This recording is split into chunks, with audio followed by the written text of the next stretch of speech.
चलो रे चलो रे चलो चलो रे चलो रे चलो चलो जहाजपुर। सारा काम दिमाग से चल रहा है। किससे चल रहा है? दिमाग से। जब जन्म लेते हैं तो ये दिमाग बड़ा छोटा सा होता है। उस समय हम किसी भी चीज़ को पहचानते नहीं हैं। पंखा दिखता है तो पंखा देखने लगते, ये क्या है। कोई चमकती चीज़ दिखती है तो हम उसे देखने लगते हैं। जब बच्चा रोता है तो रोते हुए बच्चे को झुनझुना बजा दो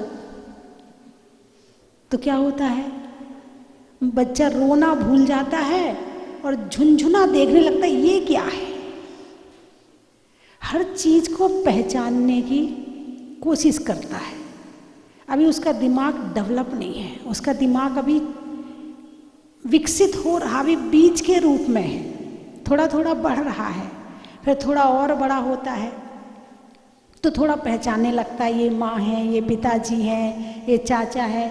अभी इतना नहीं जानता, लेकिन इतना जानता है ये कोई मेरे हैं। उनके पास अपने आप को सुरक्षित महसूस करता है और बाकी नए लोगों के पास नहीं जाता। जिनको जानता है उनके पास जाता है, जिनको नहीं जानता है उनके पास नहीं जाता है। दिमाग ने इतना ग्रहण करना सीख लिया, इतना उसकी पहचान होने लगी, दिमाग इतना ब्रेन काम करने लगा कि ये मेरे पहचान के हैं। थोड़ा और बड़ा होता है तो थोड़ा खाना वाना पहचानने लगता है। उसके पसंद की चीज़ खिलाओ, आम खिलाओ तो झट खा लेता है। उसके पसंद की चीज़ ना हो तो वो उसे निकाल देता है, अलग कर देता है। खाने पीने की चीज़ों को पहचानने लगता है। थोड़ा और बड़ा होता है तो फिर अपने मित्रों को पहचानने लगता है, बच्चों के साथ खेलने लगता है, हंसने लगता है, दौड़ने लगता है, घूमने लगता है। कहाँ जाना अच्छा लगता है, कहाँ अच्छा नहीं लगता है। अंदर बैठो तो कहता बाहर चलो, बाहर रहता है तो कहता चलो घर चलो, घर में बैठा चलो दुकान चलो। इतना ज्ञान उसके दिमाग को हो गया, थोड़ा दिमाग विकसित हो गया। थोड़ा और बड़ा होता है तो उसे स्कूल भेजा जाता है। कहाँ भेजा जाता है? स्कूल।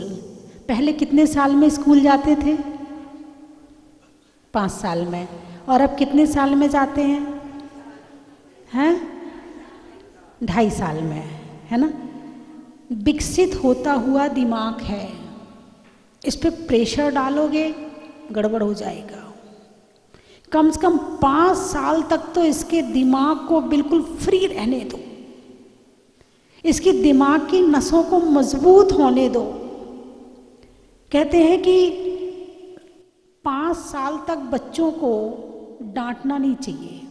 5-7 साल तक बच्चों को ज़्यादा डांटना नहीं चाहिए, ज़्यादा उन पर प्रेशर नहीं डालना चाहिए। वो जैसा करें उन्हें समझाना है, प्यार से समझा दो। और नहीं हो तो बच्चे ऐसे होते हैं, जैसे बच्चा कोई चीज़ मांग रहा है और तुम उसे 2 मिनट के लिए बाहर ले जाओ तो पहली चीज़ को भूल जाता है। जो मांग रहा था वो मांगने वाली चीज़ को भूल जाता है, दूसरे काम में लग जाता है। तो ऐसे ही बच्चों को समझाया जाता है। तो बच्चों को इस तरह से समझाओ, लेकिन उन्हें मारना पीटना और उन्हें टेंशन देने वाला कोई काम नहीं करना चाहिए। उसके बाद जब वो थोड़ा उसका दिमाग विकसित हो जाए फिर आप उसे पढ़ाई में लगाओ। अब पढ़ाई करेगा तो पढ़ाई में दिमाग तो चाहिए ना, बिना दिमाग के पढ़ाई नहीं होती। एकाग्रता भी चाहिए। खेलते खेलते में जितना पढ़ ले बहुत है। नहीं पढ़ रहा है टेंशन मत कर। लेकिन नहीं, आजकल की मम्मियाँ तो वो 2.5 साल के बच्चे के पीछे पड़ी रहती हैं, पढ़ पढ़, अभी नहीं पढ़ेगा तो कब पढ़ेगा, क्या बनेगा तू। ओहो, उससे इतनी उम्मीद कि जितना उनको याद है बच्चा उतना याद कर ले।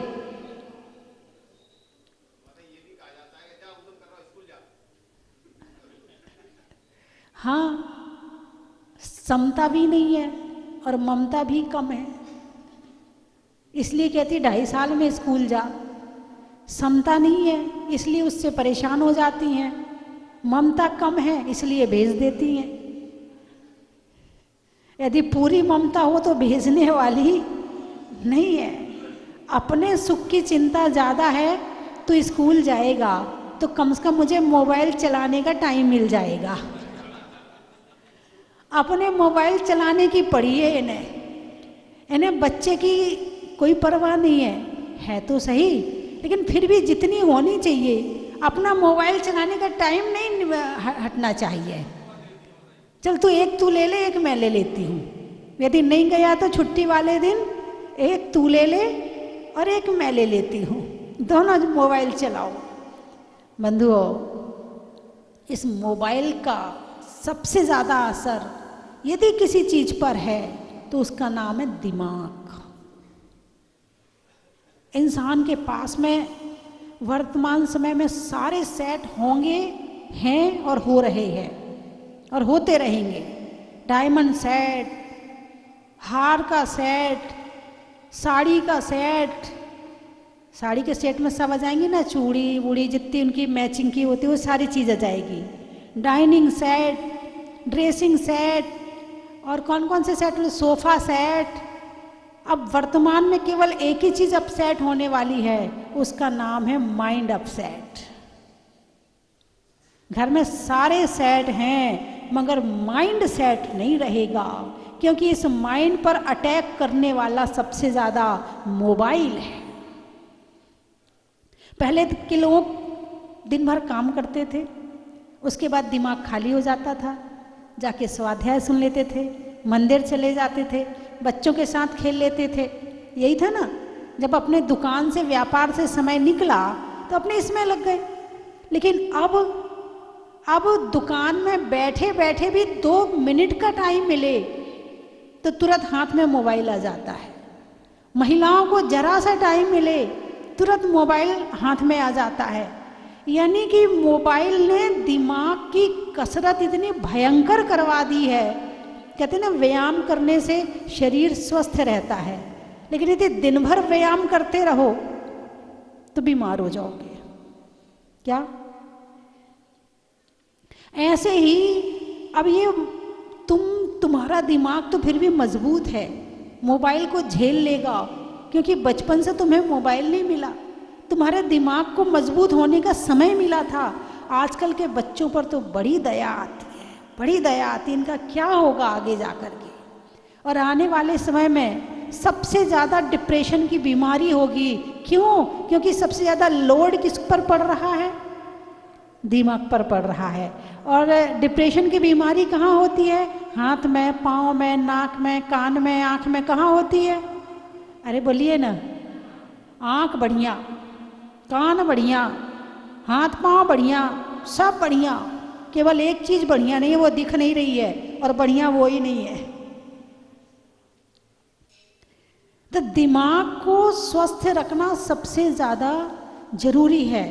और उसके लिए क्या करना, कितना देखना, कितना सुनना, कितना सोचना, कितना बोलना, कितना करना, इस बात का ज्ञान होना जरूरी है। और वर्तमान में एक मोबाइल चला रहा है और दूसरा उसको टोके तो सुनेगा?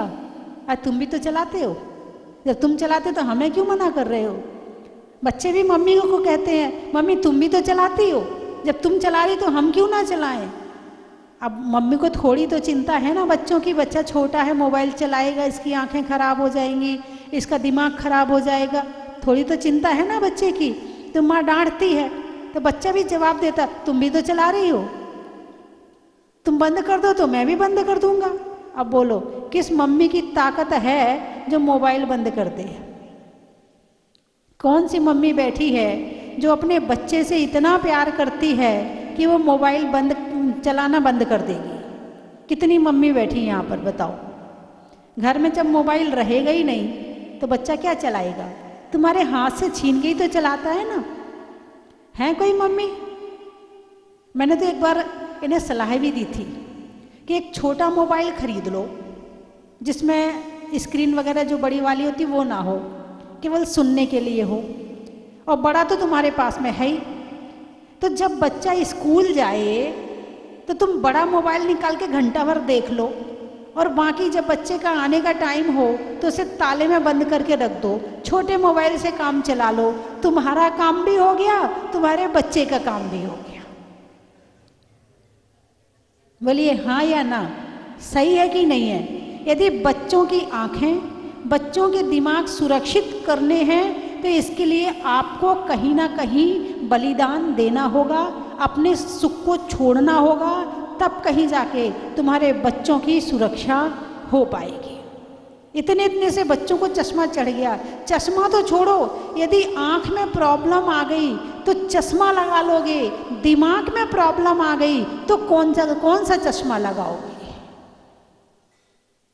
कान खराब हो जाएंगे तो मशीन लगा लो, लेकिन दिमाग खराब हो जाए तो कौन सी मशीन आ रही है जो दिमाग को लगा दे कि भाई घुटने खराब हो गए तो दूसरा घुटना लगा लो, हार्ट खराब हो रहा है ऑपरेशन करवा लो, दिमाग खराब हो जाएगा तो दूसरा दिमाग डाल सकोगे क्या? बड़ा कीमती है दिमाग, इसका उपयोग बड़े सोच समझ के करो। दिमाग के कारण ही तुम्हारी कीमत है, दिमाग खराब होने के बाद तुम्हारी कोई कीमत नहीं है। हाथ खराब होने के बाद भी तुम काम के हो, पाँव खराब होने के बाद भी तुम काम के हो, आँख भी खराब हो जाए तो भी तुम काम के हो, लेकिन दिमाग खराब हो जाए तो किसी काम के नहीं हो। बोलिए हाँ या ना? और इस दिमाग को खराब करने वाला सबसे ज़्यादा कौन है? मोबाइल है और टीवी है। मोबाइल छोड़ा तो टीवी में घुस गए, टीवी से निकले तो लैपटॉप में घुस गए। यानी कि इस मोबाइल के कारण से जो घर में रहने वाले संबंध हैं वो भी खत्म हो रहे हैं। रात को क्या होता है, पतिदेव लौट कर आए, खाना वाना खाया, अपना मोबाइल लेके बैठ गए।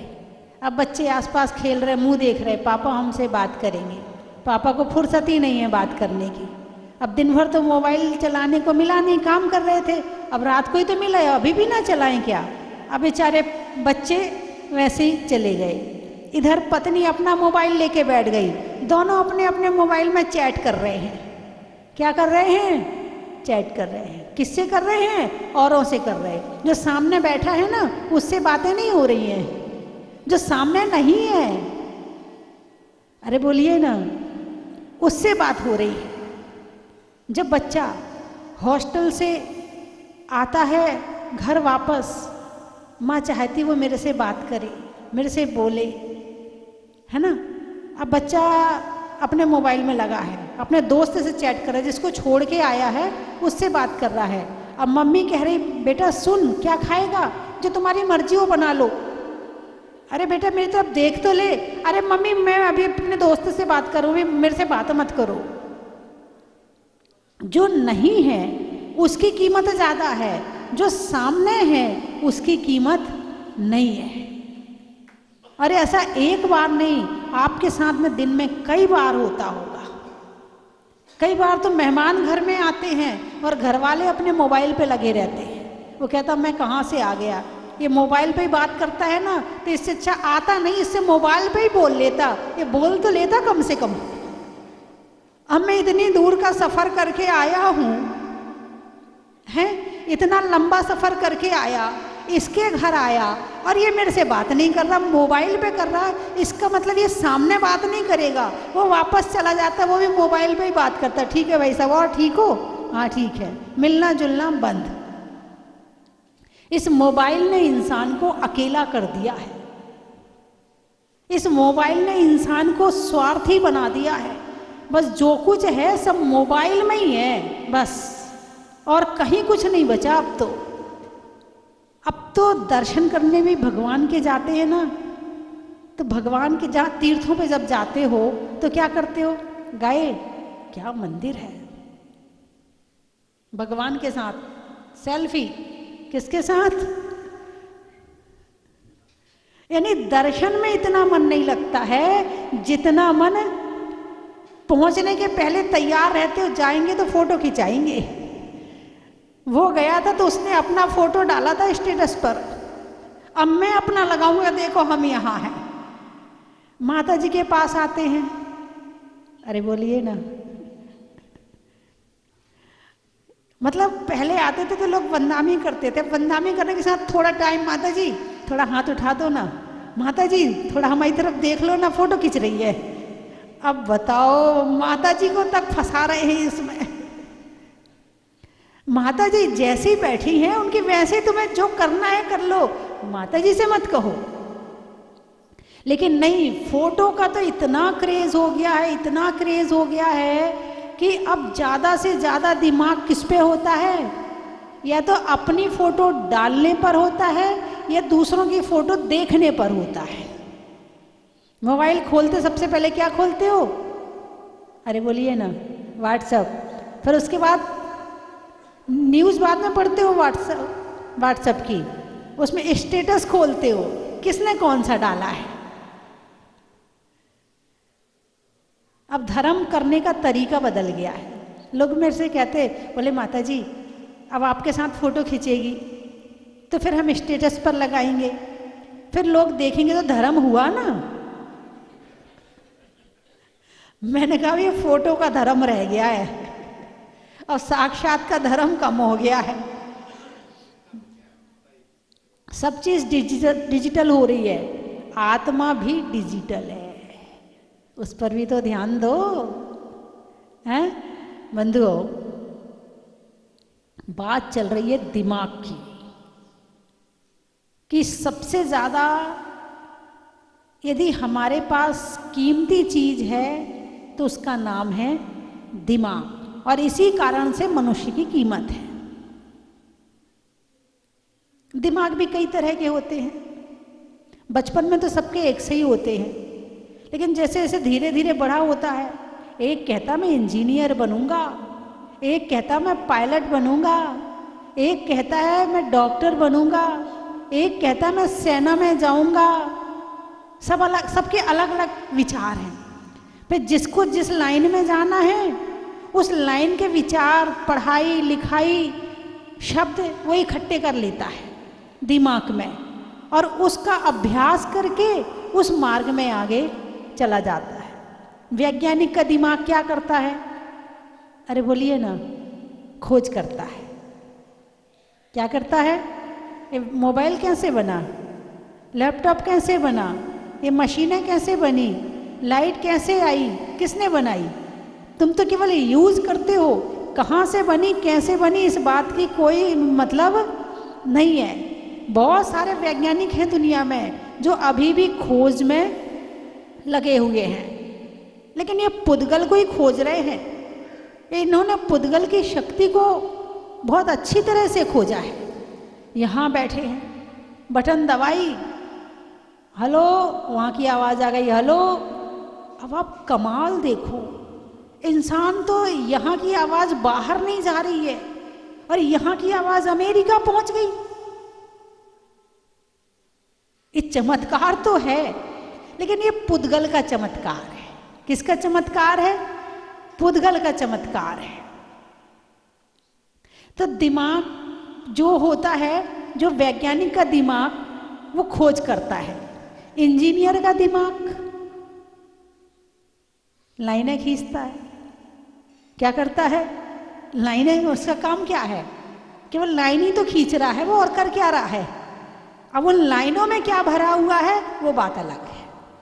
तो इंजीनियर का दिमाग मकान बनाता है, डॉक्टर का दिमाग शरीर की बीमारियां खोजता है ना, लड़ाकू का दिमाग लड़ना कैसे है, सामने वाले से कैसे बदला लेना है, सामने वाले को कैसे फंसाना है, वो इसी में ही लगा रहता है।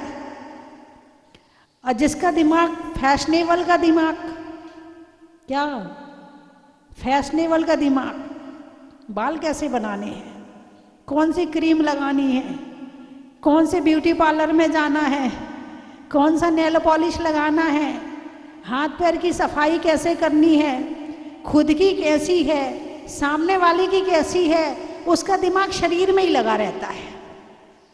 कैसे कपड़े पहनने हैं, बार बार कपड़े पहन के आईने के सामने खड़ा होएगा, इसमें कैसा लग रहा है, ये कलर मेरे पे खिल रहा है कि नहीं खिल रहा है, ये मेरे ऊपर अच्छा लग रहा है कि नहीं लग रहा है।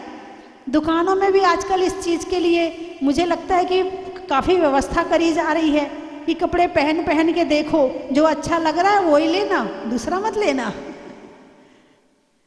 बड़ी व्यवस्थाएं दी जा रही हैं क्योंकि आपका दिमाग इस तरफ बहुत जा रहा है। इस तरह से एक टीचर का दिमाग, टीचर बैठे नहीं बैठे, यहाँ बैठे हैं,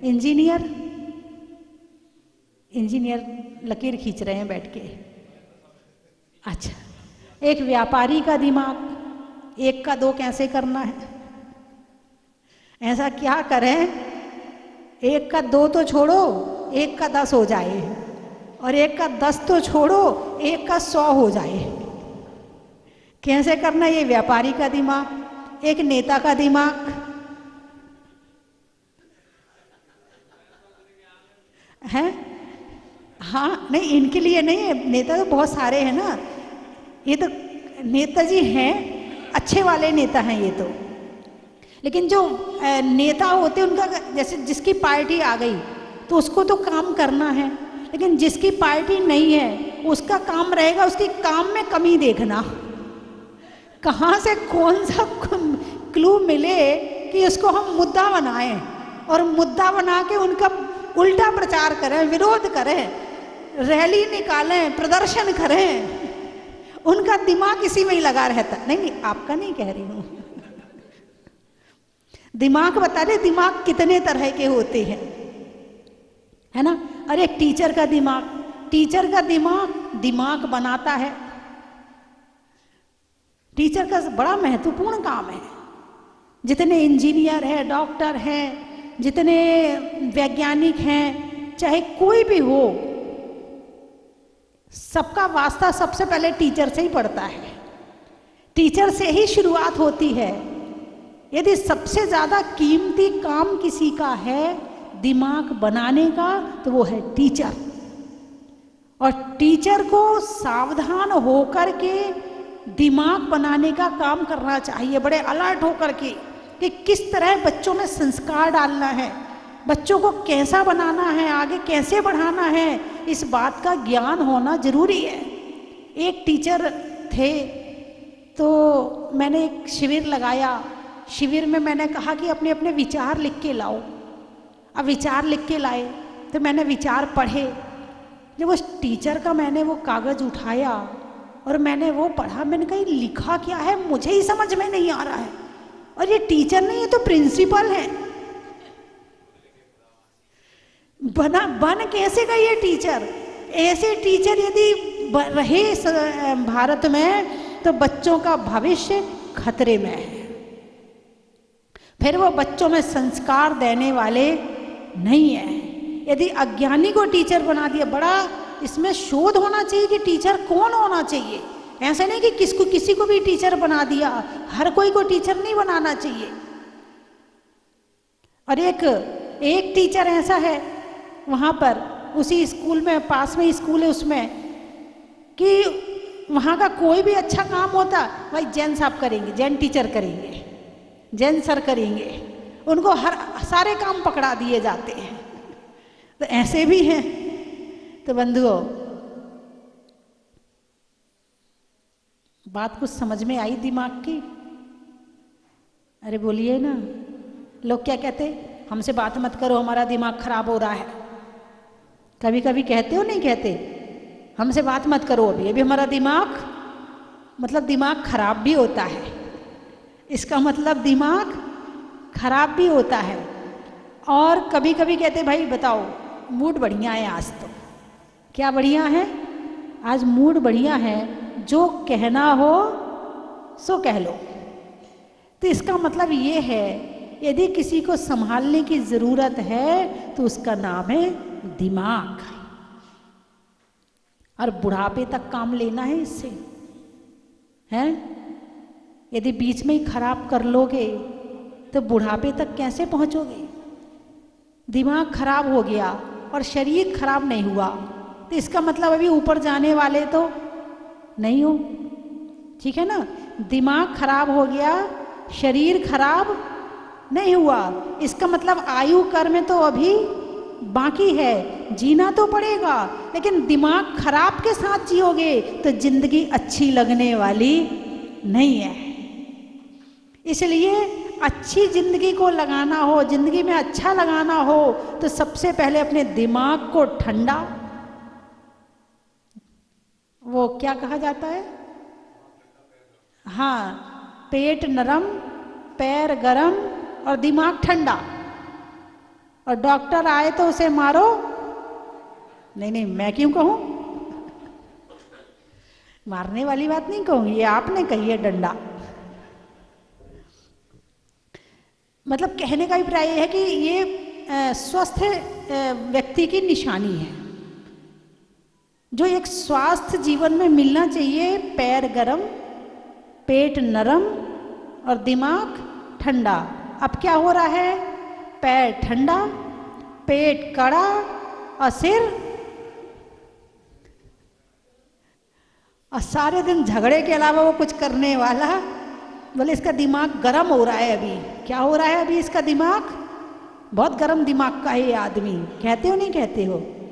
अरे बोलिए ना, कहते ना, अरे बड़े गर्म दिमाग का आदमी है, इससे दूर ही रहना, इसका तो दिमाग हमेशा ही गर्म रहता है। उपयोग करते ना दिमाग शब्द का। दिमाग गर्म का मतलब क्रोधी, दिमाग गर्म का मतलब क्रोधी। भाई वो तो बहुत ठंडा आदमी है, इसका मतलब वो शांत रहता है, उसका दिमाग बहुत ठंडा रहता है, इसका मतलब वो शांत रहता है। जैसे गाड़ी में, चलिए इस बात को कल शुरू करूंगी मैं, समय हो गया है, तो अब संकल्प ले लेते हैं। आप सबके पास में बादाम है, एक एक बादाम दे दो सबको, जब तक मैं महत्व सुनाती हूँ। स्वर्ग में अमर का, धुराने में चमर का और पाठों में भक्तामर का, सेठों में ठाट का, बनिया में बाट का और होने वाले अखंड पाठ का, बच्चों के बढ़ने का, कढ़ाई में कढ़ने का और भक्तांबर पाठ 21 बार पढ़ने का।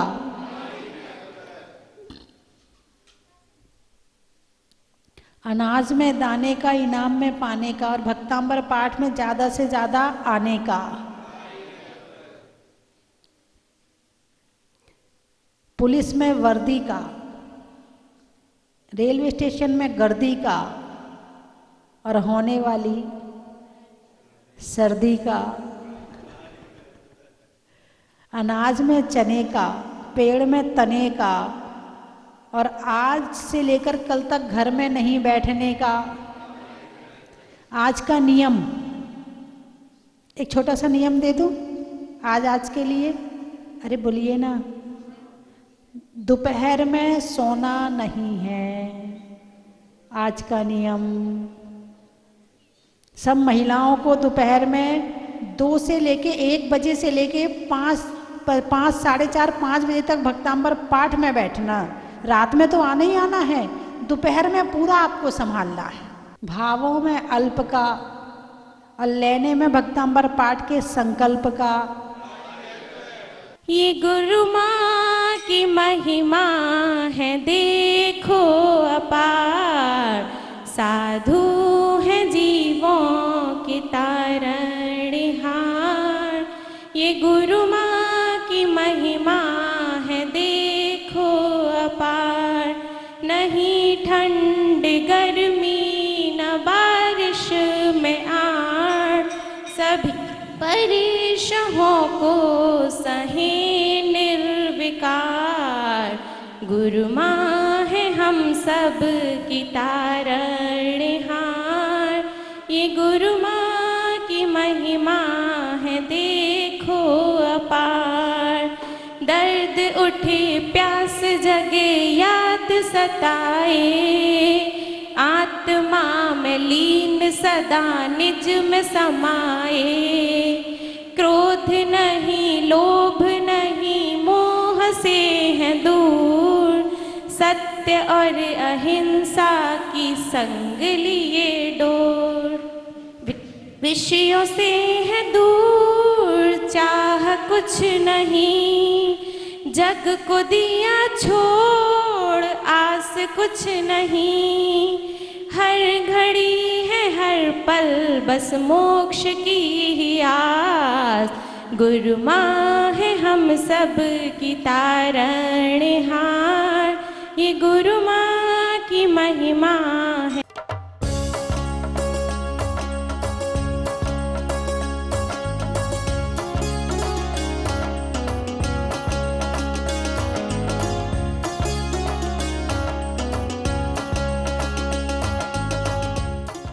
मेरी बेचैनी को बस माँ तू समझती है, मिले ठोकर मुझे तू थाम लेना, पकड़ उंगली मेरी भव से मुझे तू तेरा देना, पकड़ उंगली मेरी भव से तू मुझे तेरा देना।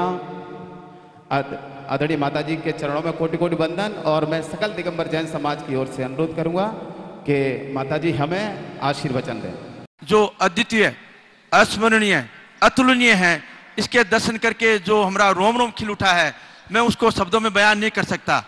और ये माता जी ने जो ये निर्माण करवाया है, उसके लिए मैं इतना ही कह सकता हूँ कि बड़ा काम कैसे होता है पूछो मेरे दिल से, बड़ा काम कैसे होता है पूछो मेरे दिल से, बड़ा लक्ष्य हो, बड़ी सोच हो नियत कल्याणी, किंतु अहम छोटा हो जिसमें सहज मिले सहयोगी। और मैं माता जी से, भगवान से बार बार यही विनती करता हूँ कि मुझे हर साल कम से कम वर्ष में एक बार जरूर यहाँ पे बुलाएं, मेरी बहुत हार्दिक इच्छा है।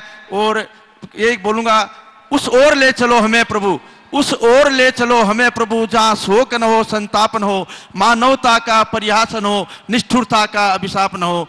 नमोस्तु। पहले 3 बार आ चुके हैं, परंतु इतनी जल्दी मत यहाँ पर प्रोग्रेस हुआ, ये मतलब देखकर बहुत ही आश्चर्य हो रहा है कि इतना अधिक हुआ है।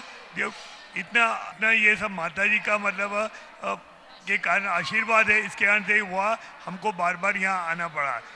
मतलब बहुत ही अच्छा लगा हमें। पूर्व है कि इतने कम समय में जो जहाजपुर का कायाकल्प किया है। मैं सन 2015 में आया था, तब यहाँ पर कुछ भी नहीं था, बिल्कुल एक छोटे से पत्रे के उसमें मंदिर बना हुआ था और छोटे से 2-3 कमरे थे, बड़ी मुश्किल से रहने के लिए भी जगह थी।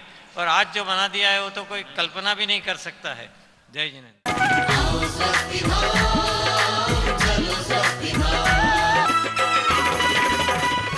चन की थाल को सजाओ रे आज, रत्नों की थाल को भर लाओ रे आज, आओ आओ करे रे गुणगान आरती भगवन की, आओ आओ करे गुणगान आरती भगवन की, आओ आओ करे रे गुणगान आरती भगवन की।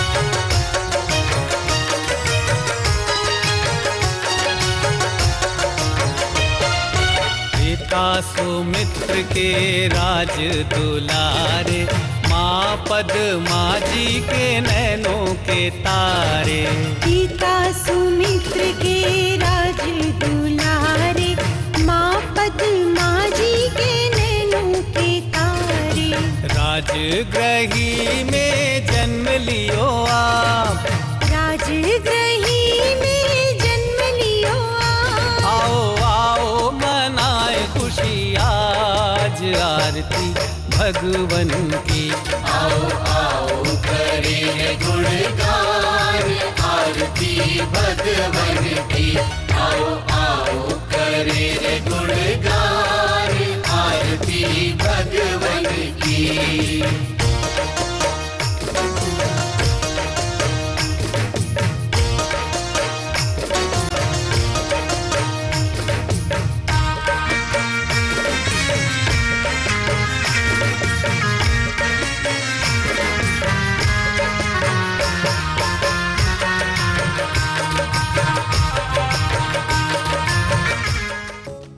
परम विदुषी लेखिका गणिनी आरिका रत्न श्री 105 स्वस्ति भूषण माता जी जिन्होंने मात्र 20 वर्ष में 100 से भी अधिक किताबें लिखकर जैन समाज को अनूठा योगदान दिया है। बड़े बड़े विधान जैसे कल्पद्रुम महामंडल विधान, सिद्ध चक्र महामंडल विधान, इंद्रध्वज महामंडल विधान एवं विशेष जिनपद, पूजांजलि आदि महत्वपूर्ण साहित्य बहुत ही सरस, सरल व सुबोध शैली में लिखे हैं, जिसमें गद्य एवं पद्य साहित्य भी समाहित है। इन महान साहित्यों को पढ़कर आप भी अपने ज्ञान का विकास कर सकते हैं। साहित्य प्राप्त करने हेतु आज ही संपर्क करें।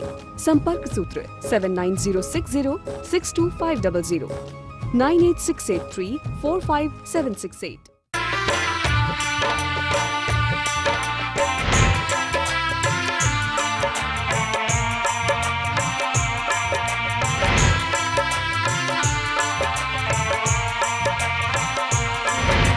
चलो रे चलो रे चलो चलो रे चलो रे चलो चलो जहाज पर।